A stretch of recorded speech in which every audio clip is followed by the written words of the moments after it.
গণতন্ত্র এখনো পুনরুদ্ধার না হওয়ায় অবাধ সুষ্ঠু নির্বাচন এখনো নিশ্চিত হয়নি।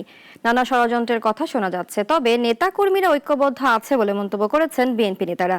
৪৭তম প্রতিষ্ঠা বার্ষিকীর কর্মসূচি ঠিক করতে যৌথ বৈঠক শেষে পল্টনে আয়োজিত সংবাদ সম্মেলনে দলটির নেতারা এসব কথা বলেন।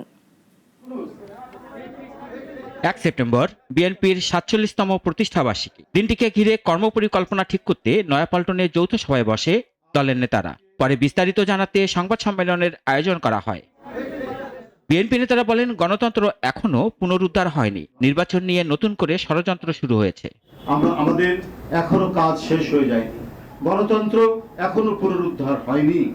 আমাদের সেই গণতন্ত্রকে পুনরুদ্ধারের জন্য আরো আমাদেরকে হয়তো বিপদ সংকুল পথ অতিক্রম করতে হবে, এবং এই কারণে আমাদের দলের সকল পর্যায়ের নেতাকর্মী এবং জাতীয়তাবাদী শক্তি তারা প্রস্তুত।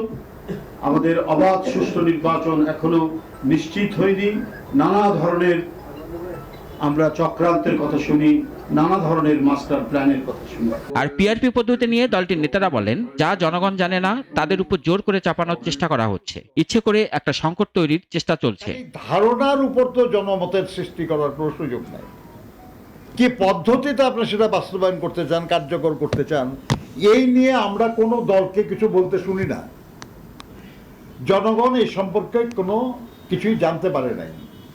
জনগণের কাছে কেউ এই বিষয়টা পরিষ্কার করে নাই, অথচ জনগণের উপর আমরা চাপিয়ে দিতে চাচ্ছি একটা নতুন পদ্ধতি যে সম্পর্কে তাদের কোনো ধারণা দেওয়া হচ্ছে না। পরে দলটির প্রতিষ্ঠাবার্ষিকী উপলক্ষে 7 দিনব্যাপী কর্মসূচির ঘোষণা করা হয়। সব মিলিয়ে আমরা প্রায় সপ্তাহব্যাপী একটা কর্মসূচির আয়োজন করেছি।